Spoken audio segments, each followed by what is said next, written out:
Show me the money. Fala pessoal, muito bom dia, quinta-feira, 7 de dezembro de 2023, hoje é o último episódio ao vivo do Stock Pickers e nós vamos falar sobre expectativas, classes de ativos e tudo que pode se tornar grande tema em 2024, como convidado Rui Alves, o gestor da Kinea, sempre traz temas diferentes, coisas que a gente gosta de ouvir, perceber, fora do radar, enfim, não deixe de acompanhar, tá bom? Às 18 horas ao vivo no nosso canal.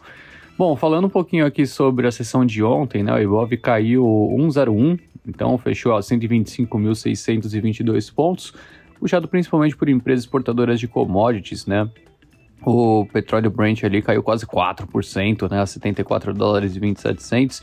Com isso, puxou as ações da Petrobras, as ordinárias caíram 2,38%, enquanto as preferenciais 3,6%. Claro, pesa a nossa bolsa, um dia que foi até marcado por mais dados macroeconômicos norte-americanos sequencialmente desacelerados, Dessa vez o ADP demonstrou uma criação de 103 mil novas vagas no setor privado contra uma projeção de 130 da Refint, e a dúvida fica para o que vai ser divulgado amanhã, Tem o payroll, que é o mais importante de todos esses.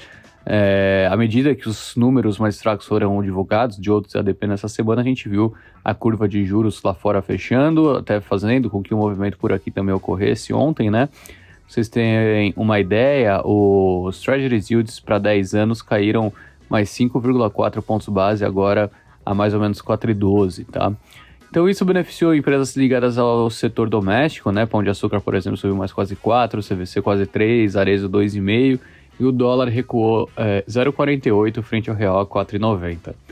Falando um pouquinho sobre o que nós temos de observações novas a serem comentadas, de acordo com a Bloomberg, investidores argentinos se preparam para uma desvalorização de 44% na taxa de câmbio oficial do país após a posse de Javier Milei no próximo dia 10 de dezembro, E além disso, Milei anunciou Santiago Balsidi, um amigo próximo do futuro ministro da Economia Luiz Caputo, para liderar o Banco Central do país. A indicação, que precisa ser aprovada pelo Senado, amplia os poderes da equipe econômica que Caputo está formando para implementar medidas de austeridade e combater a inflação. Sobre a abertura da sessão, os índices futuros norte-americanos estão operando sem direção definida após uma sequência de 3 dias de perdas para S&P e Dow Jones, e as atenções se voltam para os dados do payroll amanhã, como eu já citei, Então, tá todo mundo olhando para isso, vale a pena prestar atenção.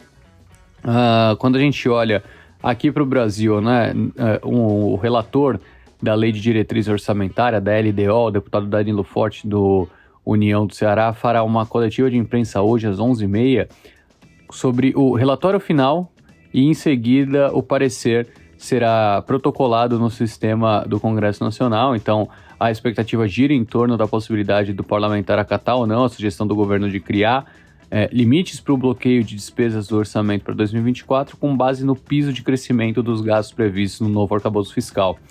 Enquanto isso, o RCN, presidente do Banco Central, fará palestra no encontro anual do Drex de 2023 no edifício sede do Banco Central em Brasília. Tá sempre bom ficar esperto, quando os presidentes dessas instituições vão falar. Futuros, Dow Jones cai 0,15, S&P opera no positivo levemente, 0,01 de alta, e o Nasdaq avançando 0,21. Quando a gente olha para a Europa, o ambiente também é misto, dependendo da bolsa que você olhe lá, mas sem grandíssimas movimentações. No petróleo, o Brent se recupera por volta de 1%, a 75 dólares o barril. Enquanto isso, o contrato futuro do minério de ferro em Singapura avançou 1,55, enquanto em Dalian teve uma alta de 3,93 a 133 dólares e 23 cents. A gente vê em Londres as mineradoras também operando em alta nessa manhã, Nas criptos, o Bitcoin perde 1,5 a 43.240 e o Ethereum está caindo 1,92 a 2.239.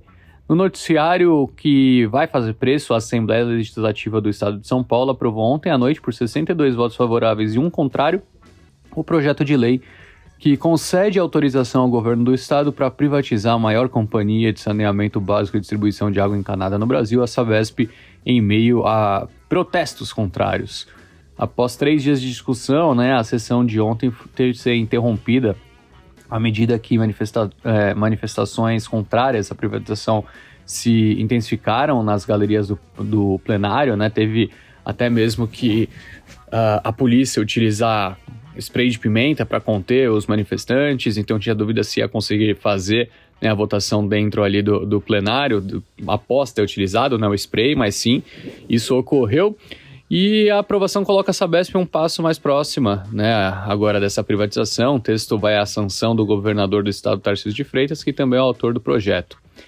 A segunda notícia, o Pátria de fato comprou a CSHG, Credit Suisse Hedging Grifo, a gestora de fundos imobiliários controlados pelo Credit Suisse no Brasil, e com a transação avaliada em 130 milhões de dólares, 650 milhões de reais, a casa deve se tornar então a terceira maior gestora de fundos imobiliários. Por fim, ontem, né, a principal alta da sessão foi o Pão de Açúcar, muito devido ao seu Investor Day, né, e o seu Investor Day foi bem focado principalmente em temas como redução de alavancagem, né, o management quer cortar a alavancagem para apenas 1,2 vezes o EBITDA no ano que vem.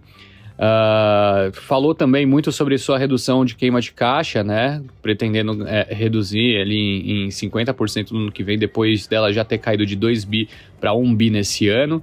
Aumento de margem, abertura de lojas do Minuto Pão, né? Que é aquela do seu formato de proximidade, enfim. Consequentemente, essas novas iniciativas têm não só gerado aumento de margem, como também aumento de share, né? Então o mercado gostou. Se você tiver um pouco mais de interesse sobre o assunto, a gente vai detalhar lá no InfoMorning mais tarde, a partir das 9 horas no canal do YouTube do InfoMoney, beleza? Um grande abraço e uma ótima quinta-feira. Te espero no Stock Pickers. Abraço!